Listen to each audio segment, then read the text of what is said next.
Welcome back to Celebrity Radio. It's Alex Belfield. Talk to some of the stars of the strip, and we've got two for you today. We're at a show called Mis Behave, and it's delightful to meet the stars of the show. How are you? Very well. How are you? You are delicious. I am, yes, and somewhat rotten. I am drunk. Again. You're Tiffany.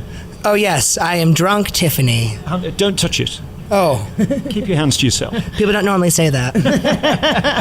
She's sometimes sober, but not very often. How are you guys doing? I mean, I've just watched you do 90 minutes of high energy sort of ad-lib, really. I mean, there's a great structure to the show, but when you put a load of people in a sold-out room like this, anything can happen, and it does, and it did. It did. I mean, Tiffany was filleted. I did. I got a casual blowjob on stage tonight. Just for legal reasons, we would like to say no nudity was involved, therefore you can't close us down. Anyway. His head was in the way. Well, and your head was in the way as well when you think about it. My head was... It's fun. I mean, many things happen in this room, and what's interesting is the crowd drives it. So sometimes can be quieter than other times, but people usually slowly unwrap. So it's kind of like an insane social experiment every night. And, you know, it's interesting what you can and can't pull out of people. It's verging on chaos throughout, and your job is to sort of keep it on the rails, because if it went off, it would go off terribly and be a car crash. I mean, there's great structure to it, but you sort of make it look like there isn't any at all. Yes, that is exactly the goal. Yes. And I've found that massive organisation is required for massive chaos, which is fun because I am an OCD organizer. See how yeah. There's an element of terror here, I can feel it. Definitely. Tell me about your lives. I mean, you both come from a circus background. I mean, I've seen you both in La Soirée in London, which is this beautiful show that comes once a year over Christmas. And you sort of formed your life in the circus, really, as special acts. Yes, I mean, I would say that I have massive respect for circus, but I don't have the tricks and skills that they do. I'm a sword swallower, so if anything, I'm the dirty cousin of circus, which is sideshow. And I made my living as a sword swallower and a special act for a long time with that stuff. And we had, I speak for myself, I had a ball travelling with La Clique, La Soirée, Absinthe, had a ball. And I think I just got bored of everything staying the same, which is, it's a brilliant show, but you have to hit your beats because you understand what's the best thing for the show. And here it was like, fuck it, I just want to do something where everything can happen and where it'll also be different nightly in some respect.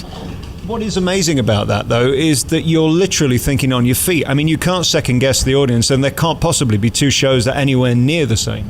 Yeah, that's exactly right. And that's what's so fun for us is like every day, I don't know what I'm going to get at work. So it doesn't get boring. It's like just every day you're like, I don't know what's going to happen today. Let's find out. Here we go. Yeah. Keeps it really fresh. Yeah, really fresh. So fresh. Fresh, unlike my armpits. Is it a good time to do it at 8 o'clock? I wonder if you did it at 10, whether it would be too much.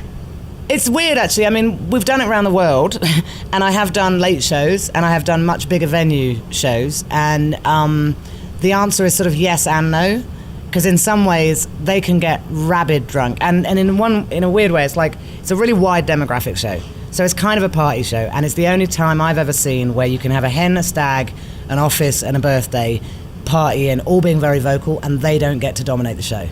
They actually get absorbed by the teams, and so in that way we've got a default where it's like the whole thing might get louder, but the whole thing gets louder. So I would love to do a 10 o'clock show. I don't think there's such thing as too much in this show.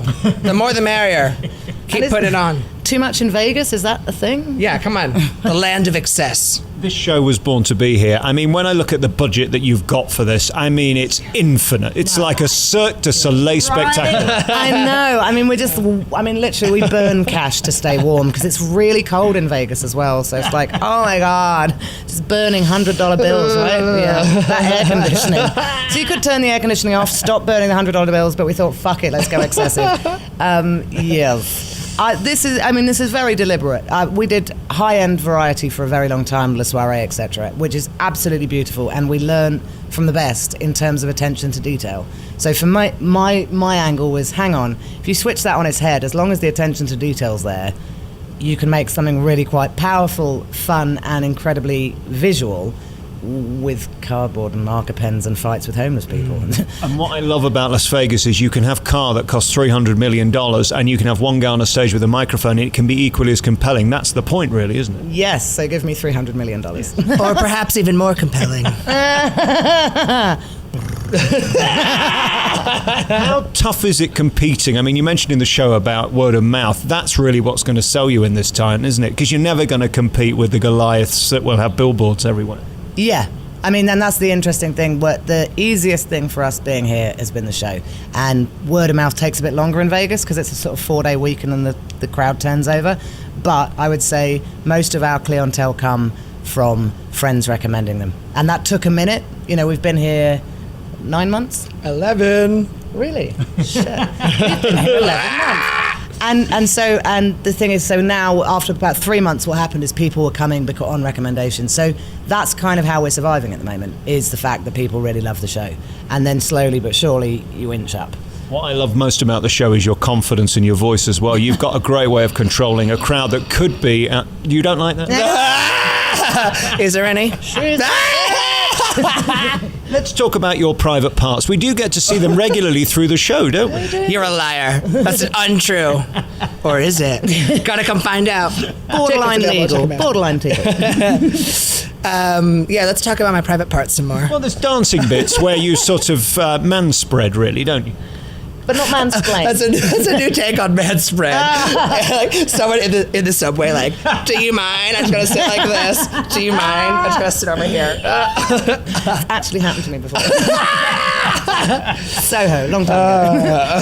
Right, it's been lovely seeing you. Thank you for having me at the show. Mis Behave is here at Bally's. You can find it. Well, just ask about 500 people and they'll send you to the right place of the casino. And congratulations. You've got an amazing show with great confidence. Thank you for your time. Thank you very much. Thank you so Absolute much. Pleasure. Thank you so much for being here. Thanks.